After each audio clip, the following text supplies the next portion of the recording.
Assalamualaikum warahmatullahi wabarakatuh.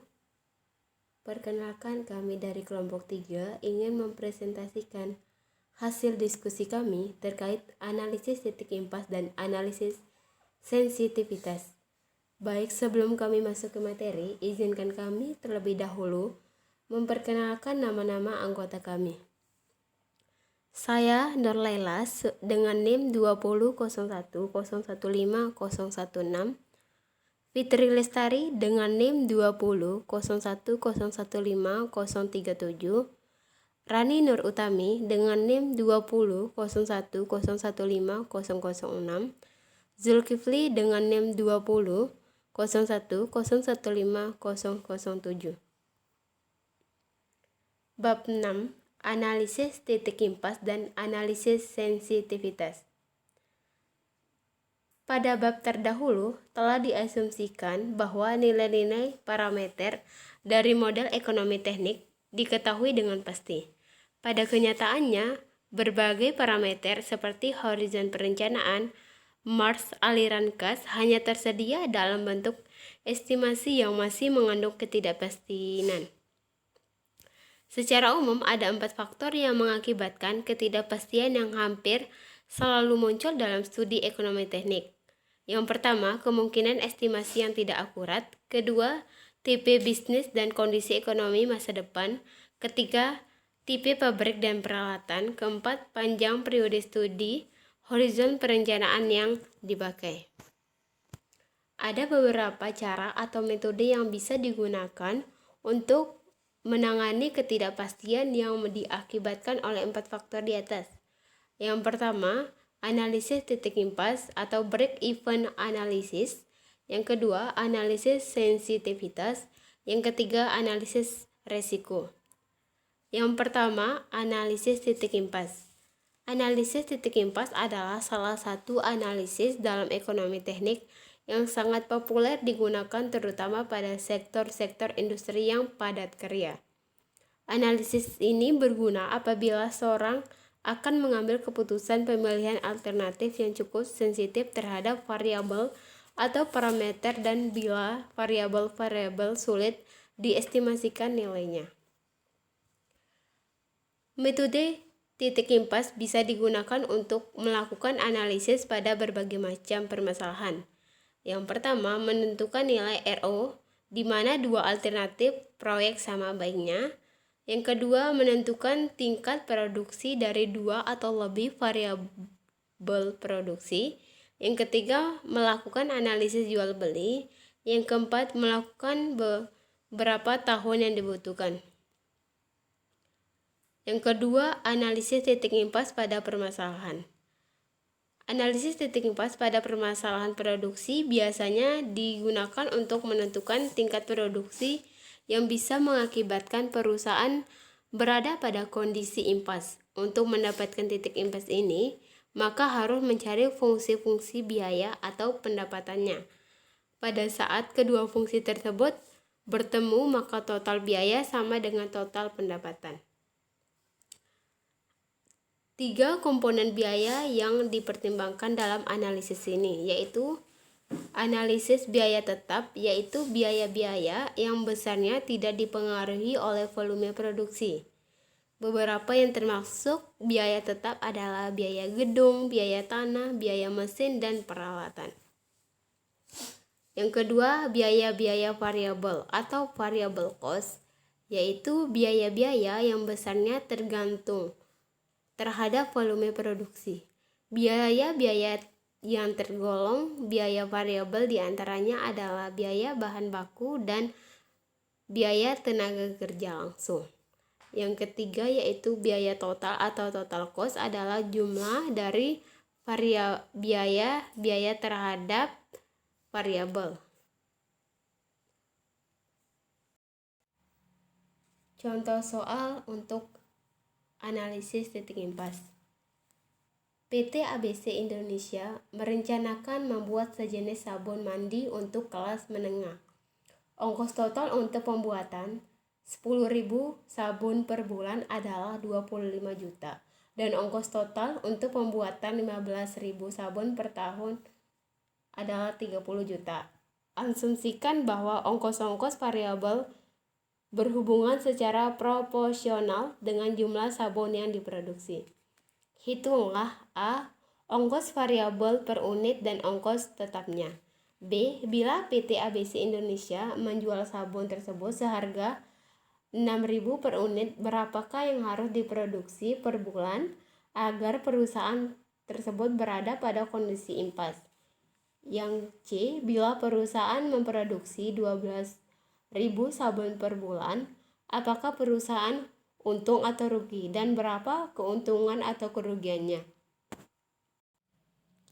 Baik, untuk solusi contoh di atas, A. Ongkos variabel per unit adalah C sama dengan 30 juta dikurang 25 juta per 15.000 dikurang 10.000 sama dengan 5 juta per 5.000 sama dengan 1.000 rupiah per unit. Sedangkan ongkos tetapnya bisa dihitung berdasarkan persamaan 6.2 yang ada di halaman 136. Untuk X sama dengan 10.000 berlaku pada TC sama dengan FC ditambah CX, di mana TC adalah ongkos total untuk membuat produk dan FC adalah ongkos tetapnya, di mana C ongkos variabel untuk membuat suatu produk. TC sama dengan 25 juta, FC ditambah 1.000 rupiah per unit dikali 10.000 per unit.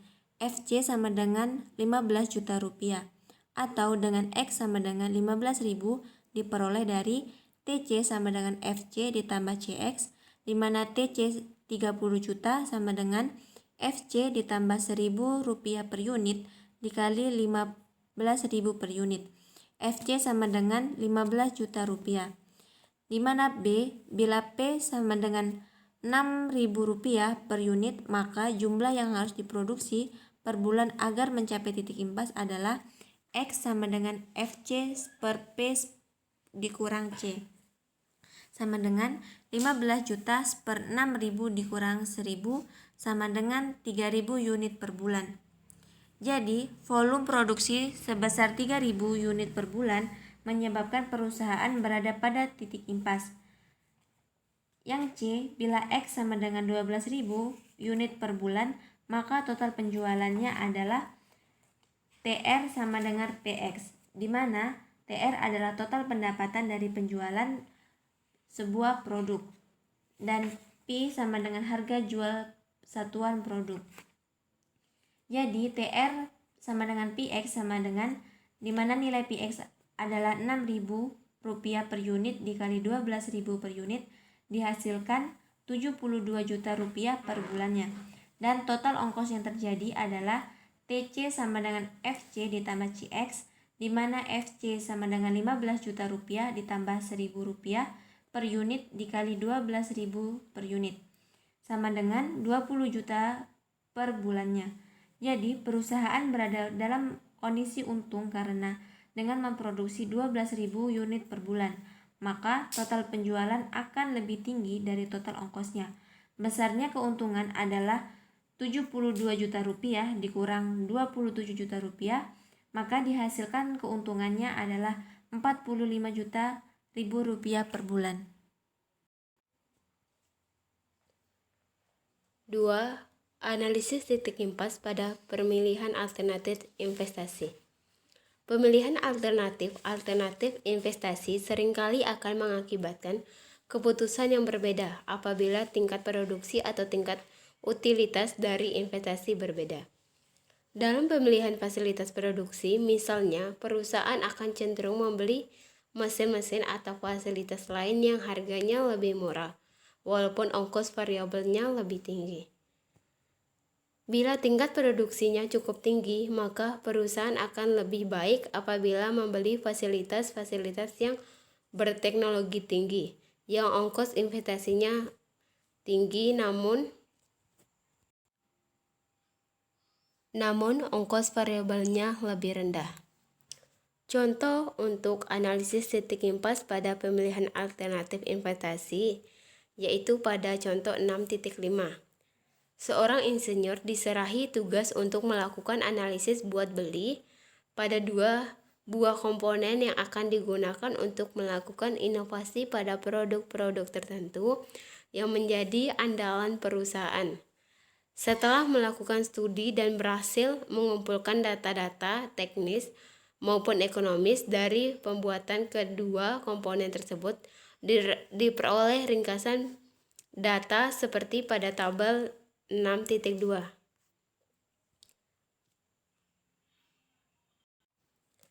Tabel 6.2, data-data ongkos untuk alternatif pembuatan komponen A dan B. Untuk ongkos awal, untuk komponen A 200 juta, komponen B 350 juta. Ongkos tenaga kerja per unit untuk komponen A 2000, terus komponen B 2500. Ongkos bahan baku per unit untuk komponen A 3000, untuk komponen B 2500. Ongkos bahan baku per unit komponen A 3000, komponen B 2500. Nilai sisa untuk komponen A 10 juta, untuk komponen B 15 juta.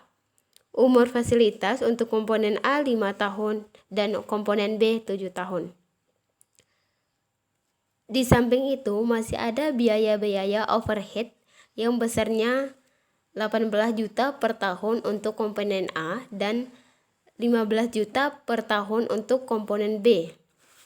Di sisi lain, perusahaan juga mempertimbangkan tawaran dari suatu perusahaan untuk membeli komponen A dan B masing-masing seharga 10.000 dan 15.000 per unit. Bila diasumsikan tidak ada biaya-biaya lain yang terlibat dalam proses pembelian produk dan I sama dengan 15% untuk analisis, maka tentukanlah A. Pada kebutuhan berapa komponen per tahunkah perusahaan sebaiknya membuat sendiri komponen tersebut. B. Bila kebutuhan masing-masing komponen adalah 2.000 unit per tahun, keputusan apa yang harus diambil perusahaan berkaitan dengan permasalahan tersebut. Asumsikan bahwa produksi komponen A independen terhadap produksi komponen B dan tidak ada diskon untuk pembelian partai. Baik, untuk solusi masalah di atas, yang A, misalkan XA adalah kebutuhan komponen A dalam setahun dan XB adalah kebutuhan komponen B dalam setahun. Untuk komponen A, poin pertama, biaya per tahun untuk alternatif membeli adalah kebutuhan per tahun dikalikan dengan harga per unit, yaitu UIC beli sama dengan 10.000 XA. Poin kedua, biaya per tahun untuk alternatif membuat sendiri adalah UIC buat sama dengan 200 juta dalam kurung A per P 15%, 5 ditambah 18 juta ditambah dalam kurung 3.000 ditambah 2.000 XA dikurang 10 juta dalam kurung A per F 15%, 5 sama dengan 200 juta dalam kurung 0,2983 ditambah 5.000 XA dikurang 10 juta dalam kurung 0,1483 ditambah 18 juta sama dengan 59,66 juta ditambah 5.000 XA dikurang 1,8097 ditambah 14,83 juta. Maka dihasilkan yaitu 74,49 juta ditambah 5.000 XA. Untuk mencapai titik impas antara alternatif membuat dan membeli, maka harus terpenuhi UIC beli sama dengan UIC buat, di mana UIC beli 10.000 XA sama dengan 74,49 juta ditambah 5.000 XA, di mana UIC beli 5.000 XA sama dengan UIC buat 74,49 juta, di mana nilai XA sama dengan 14.898 komponen. Jadi, alternatif membuat akan sama ekonomisnya dengan alternatif membeli komponen A pada kebutuhan sebesar 14.898 komponen per tahun.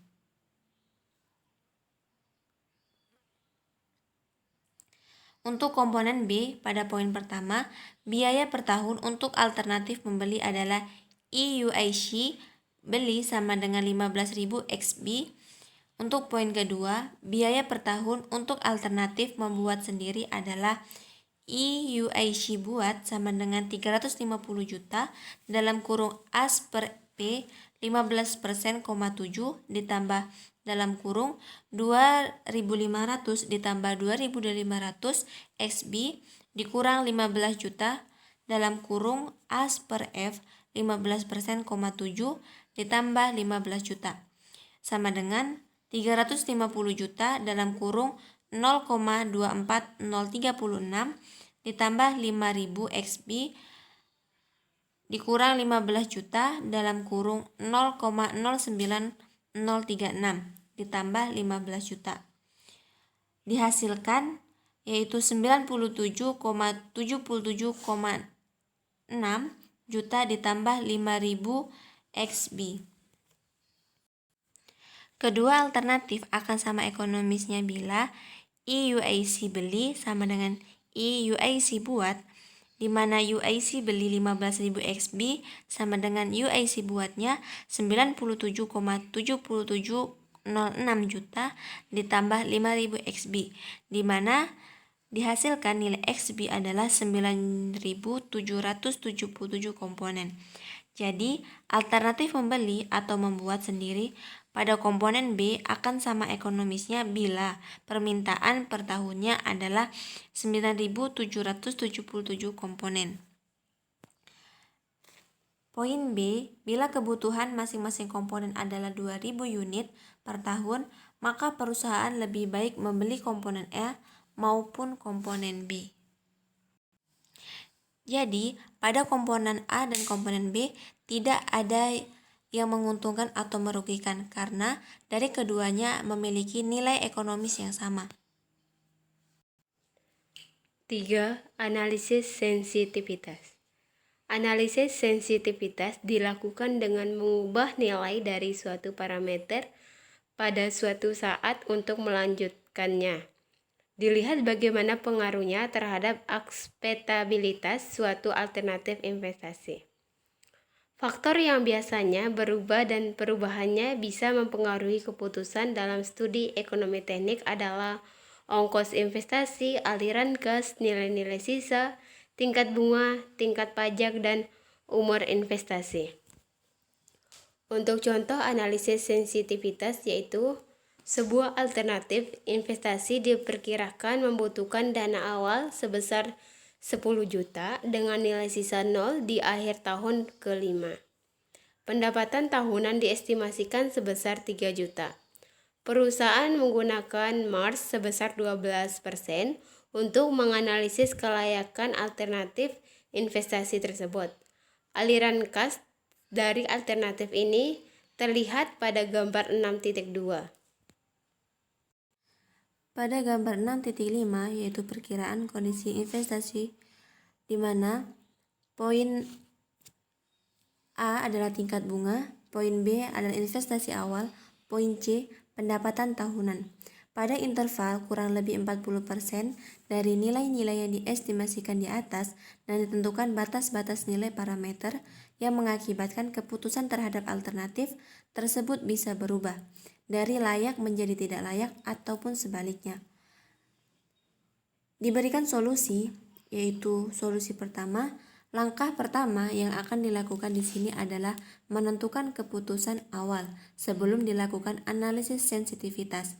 Dari alternatif tersebut dengan menghitung nilai awal netonya atau NPW, di mana NPW sama dengan min 10 juta ditambah 3 juta dalam kurung PIS per A 12%,5 sama dengan min 10 juta ditambah 3 juta dalam kurung 3,6048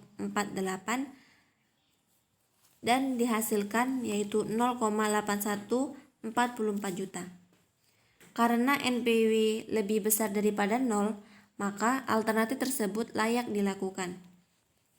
Apabila parameter-parameter tadi berubah, misalnya tingkat suku bunga, investasi awal, pendapatan tahunan, dan sebaliknya, berubah, maka kemungkinan alternatif tersebut menjadi titik layak atau malah tambah menguntungkan, tergantung pada arah perubahan yang terjadi. Pada poin A, bila tingkat suku bunga berubah sampai kurang lebih 40% dari suku bunga yang diestimasikan, maka nilai NPW-nya akan menjadi bertambah 40%. NPW sama dengan min 10 juta ditambah 3 juta dalam kurung P per A 16,8%, 5 sama dengan min 10 juta ditambah 3 juta dalam kurung 3,2143 yang dihasilkan dari keuntungan 40% adalah min 0,3572 juta.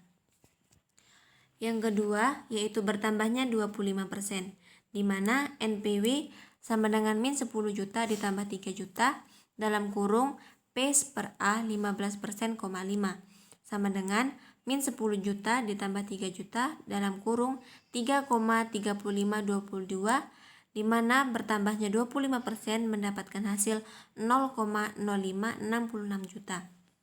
Poin ketiga, berkurangnya 25%, di mana NPW sama dengan min 10 juta ditambah 3 juta dalam kurung P per A, 9%, 5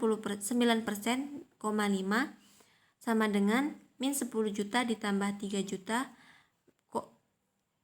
dalam kurung 3,8897, maka berkurangnya dari 25% ini dihasilkan 1,6691 juta.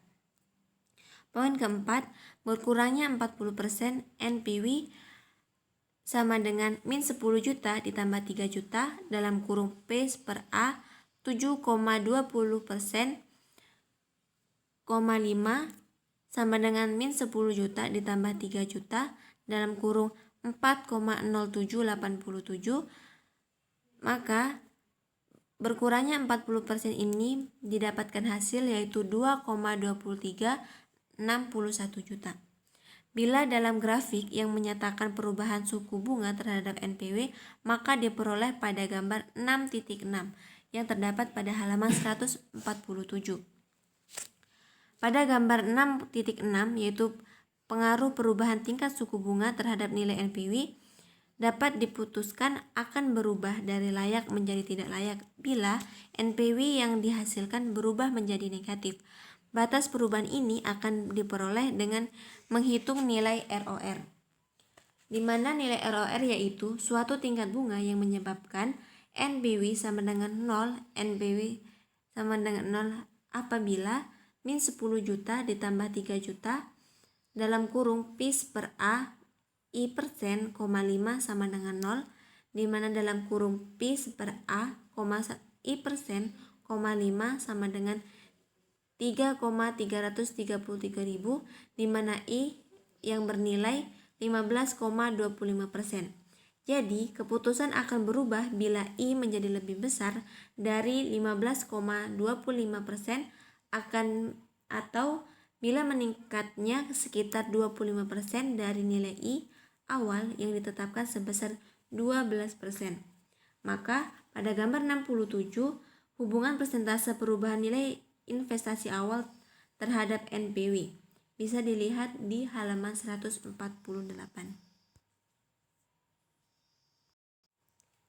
Sekian hasil dari presentasi dari kelompok kami. Kurang dan lebihnya kami mohon maaf. Wabillahi taufiq wal hidayah. Wassalamualaikum warahmatullahi wabarakatuh.